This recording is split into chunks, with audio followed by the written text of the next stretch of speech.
Guys, may ngapon may tips ko galay o kon idea para sa mga pariyo ko nga naga pang-obra gate, tubular nga steel fence o kon window grills nga gamit ang tubular.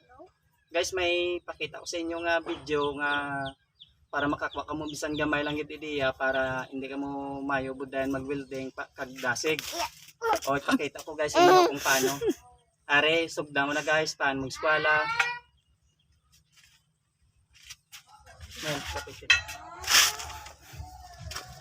Amo din sa guys, una, eskwela.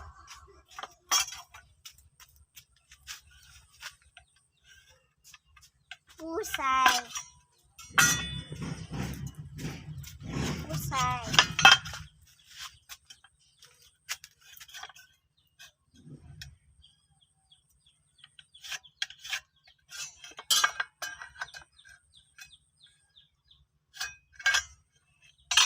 Para na guys, tapos bali ikat ko ni siya kag para makita nyo kung paano ang pag-cut kag pag-symbol sa kutsilyada.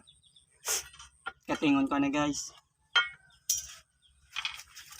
Sunod ka mo to gatalit eh.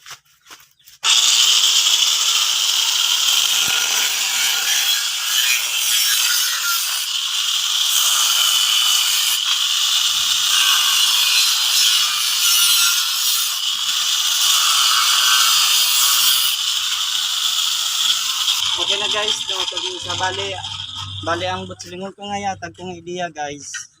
Amon sa guys ang siling ko nga yatag ko nga tips sa inyo. Ang ari guys dapat diretso gid sa katingon tani sa baidon man ni sa limpyon ta para mag-welding wala sa gap. Kaya kung hindi tan sa guys magabait gamon ni sa budlay ni sa guys weldingon, budlay ni kayo kay may gap. Nipis ang tubular pero baidon ta para mapakita ko sa inyo kung paano. Daw ano eh.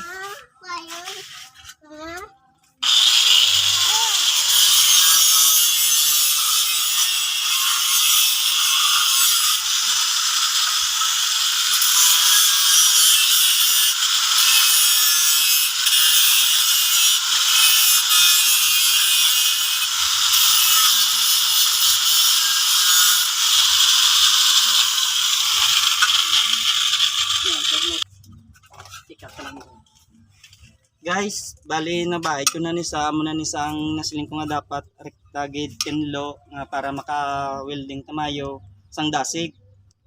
Amo ni siya guys dapat wala gid sa gap kag eskwalado gid sa kayo kay para mag takweld ta. Tapos isa guys itakweld kumpara sa wala pa na baidan.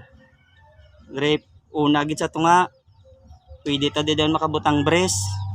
Dire tapos dire kag dire.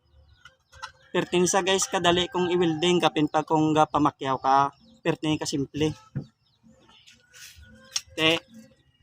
Okay naman guys ang akon pag tutorial o demo. Amo na ni guys ang imuo nyo para dasig ka mo maka-ubra sang mayo. Baidon lang gid doon para wala gid gap.